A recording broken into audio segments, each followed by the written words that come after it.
Okay, Okay, here we go.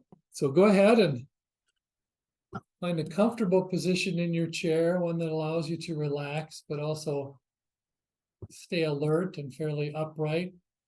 If you can keep your back straight, that's great. Your back straight and your head balanced on top of your neck.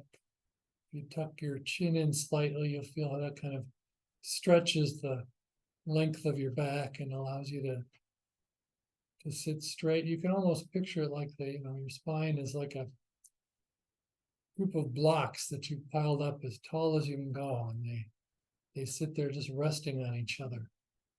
And when you're that way, it doesn't take much strength or muscle work to just keep yourself upright, so you don't end up with those cramps and that pain. Again, you can rest your hands in your lap, your feet on the floor.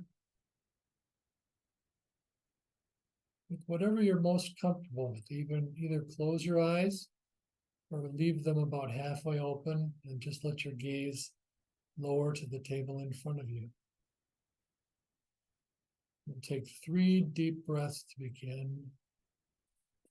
In and out, and in, and out, and in, and out. Then go ahead and just breathe normally in a relaxed manner. I'm not trying to control your breath. You don't need to make it deep, quick. Just let your breath come however your body wants it to. You may have one deep breath followed by one quick breath. But take your attention and turn it around and shine it on yourself, like turning a flashlight to illuminate. And just watch your breath, be with it. Feel your breath coming and going, your belly rising as you breathe in and falling as you breathe out. You'll feel the cool air coming in your nostrils, and the air is warmed by your body as you breathe it back out. You feel your lungs filling as you breathe in, expanding, taking in that fresh air, that sweet fresh air. And then again, closing like a bellows as you blow out carbon dioxide of the out breath. Again, the most obvious place to feel the breath, and the place where it really originates, is the center of your diaphragm, just a few fingers widths beneath your belly button. And you can just sit, and they sometimes talk of riding your breath. And you can imagine that you're riding that belly as it rises and then falls, like riding a wave in a kayak, even on an inner tube. You just feel that rising of your belly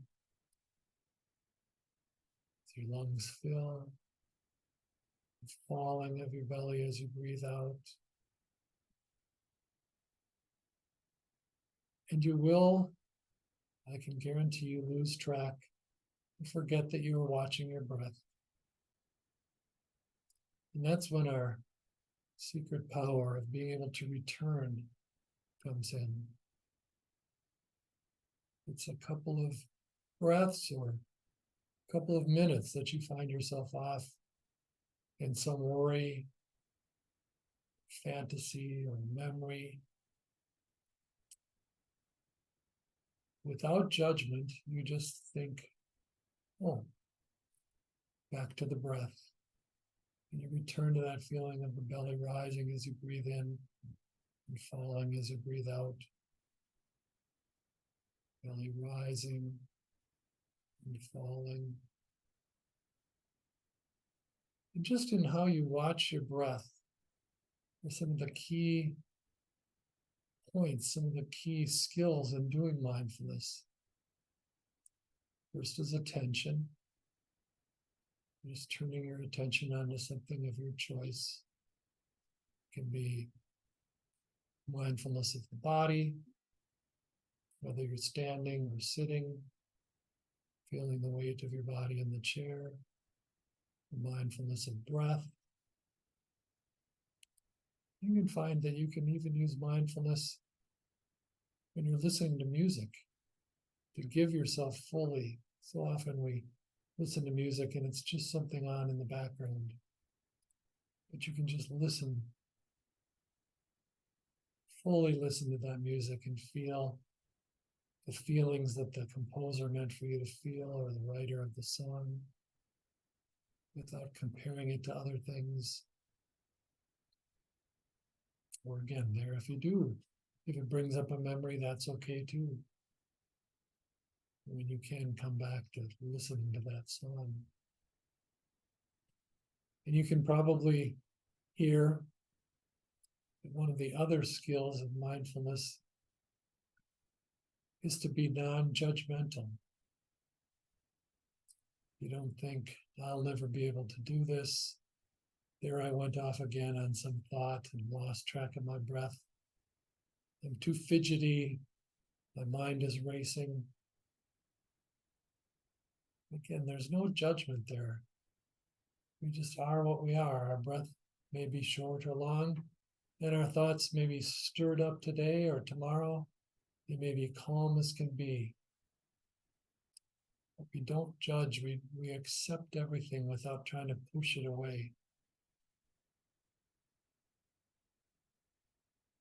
With thoughts too, where there's no goal of stopping thinking. There can be, if your mind is overactive, say trying to get to sleep, realizing that focusing on the breath keeps you from diving too deep into those thoughts. You can notice the thoughts, feelings, sensations that come up, and touch and release. Just note them and let them go, like you let each breath go. We can see it would be foolish. That's a judgmental word, but you can't hang on to each breath. You can't hold your breath for very long.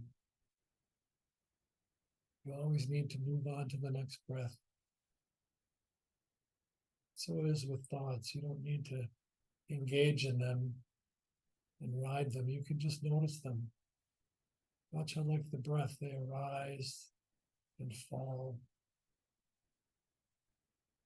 linger for a time, and then they start to disintegrate and disappear. And those two things of bare attention and a non-judgmental assessment can be helpful if you're dealing with things like insomnia, as we were talking earlier, or pain.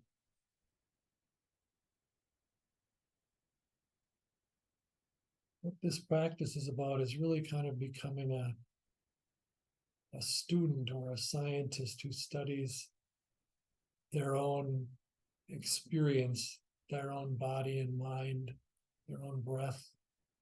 And that can include your pain. As we said, part of the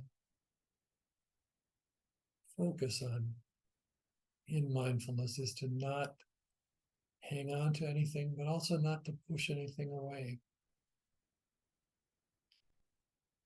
As David says, the first place I heard this is, what you resist persists. And that's so true. You think of what it can be like to just be sitting, whether you're just relaxing or you're, particularly if you've chosen to try and sit still and straight, and you begin to feel pain. It can be the smallest pain. It can be a pain in your knee, a little twinge in your neck. Or it can even be something as small as an itch. And it's very interesting to not give in to that urge to itch. We all know how sometimes that just makes things worse. You think of when you've got a mosquito bite, and the more you itch it, the more you scratch it, the more you feel the itch.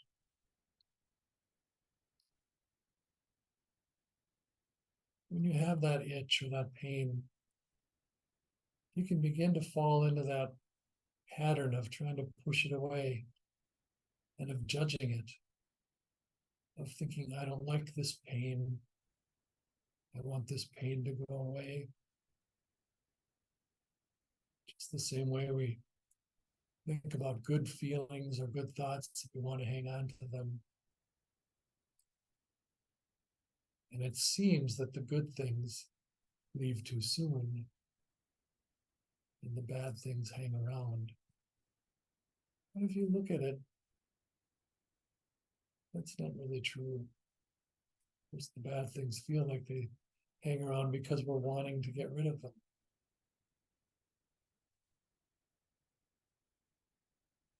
Try this sometime when you're choosing to do some mindfulness, when you're seated and breathing, to just study that itch or that pain,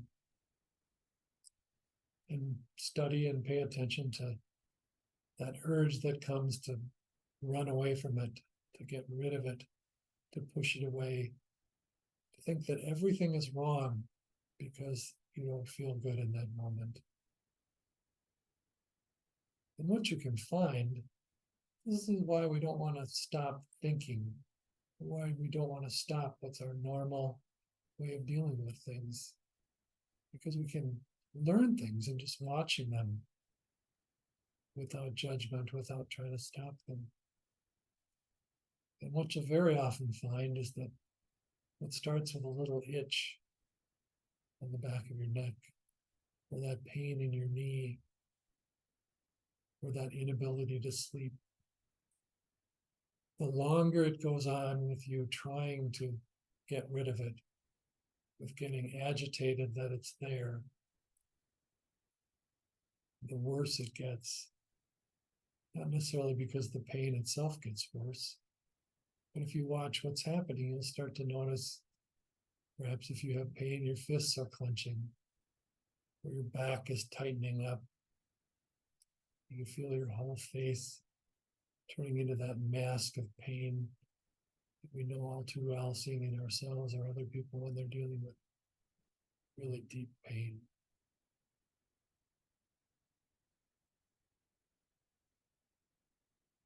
It can be worth it just to try to see what happens if you don't push that pain away.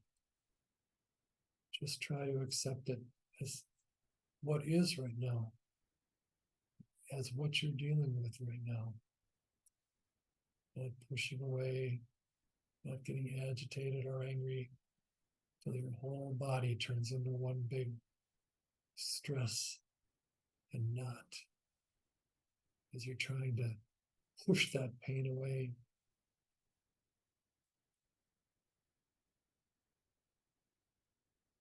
There are two options. You can kind of let the pain continue there, but take the focus away from it. We can really only attend to one thing at a time very well.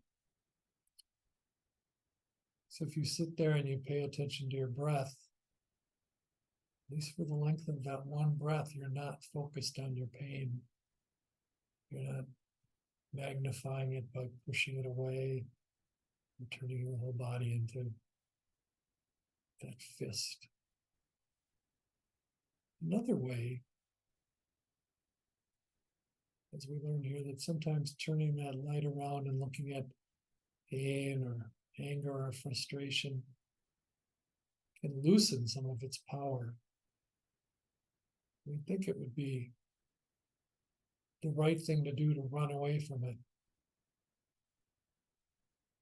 I was thinking of this news report that's been on lately. I'm up in Minneapolis, people seeing a cougar in their neighborhood. And they were saying how rare that is. They showed one little 8-year-old boy.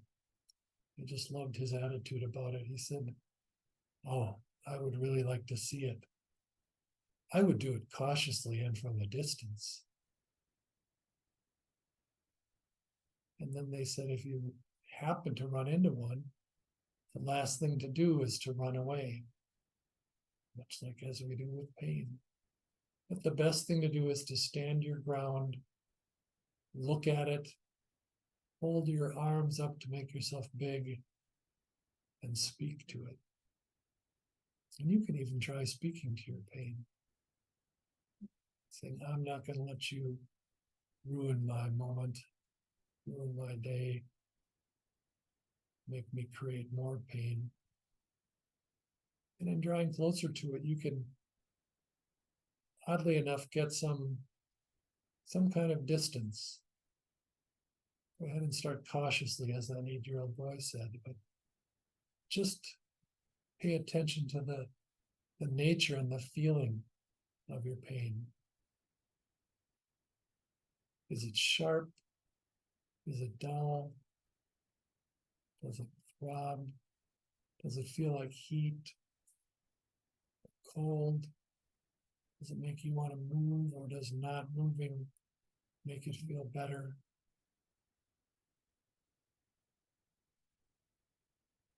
You may find this allows you to back off a little from it and bear that pain a little more. You may even find it lessens somewhat.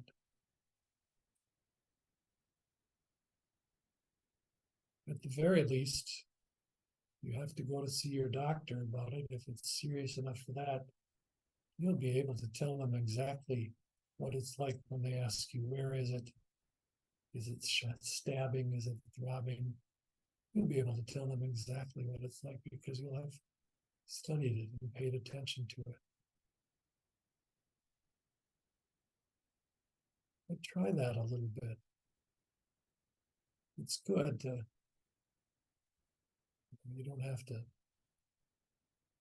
start with something big. You don't have to deal with pain after surgery or wrenching your back. You can start with just that little pain in your elbow, or the one that's always there in your shoulder.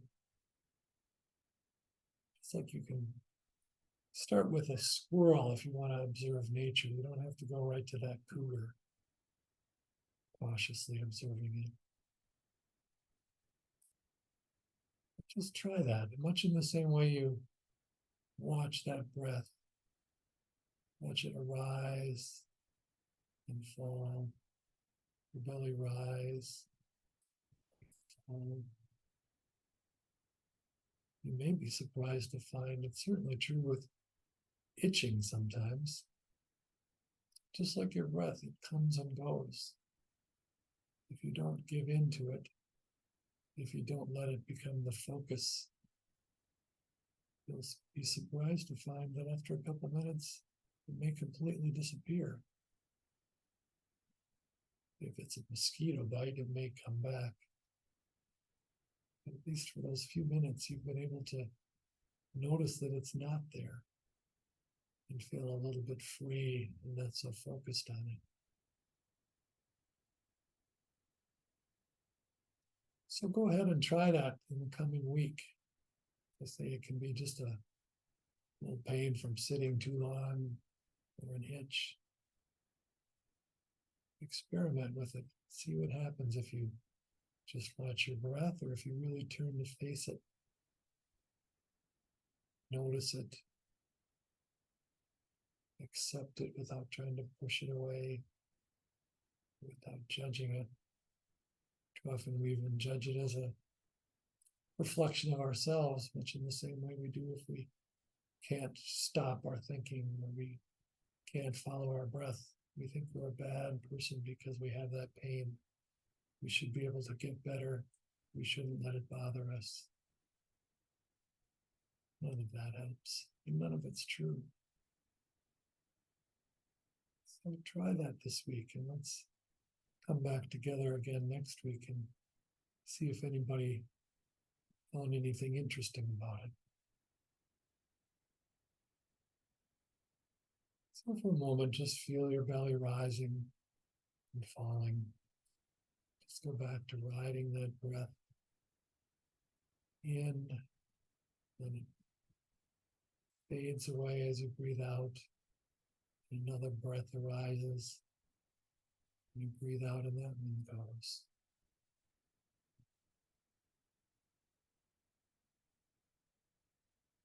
Carry forward this attention, this state of mind that you have in looking at things and slowing down and pausing and observing.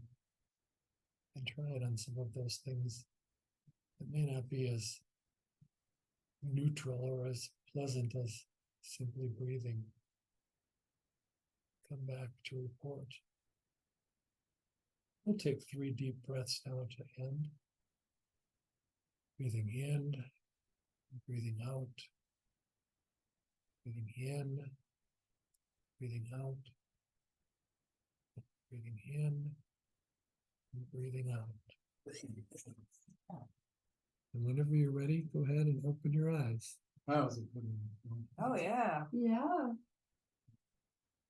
I'm glad you recorded them. Yeah, I'll put this one up.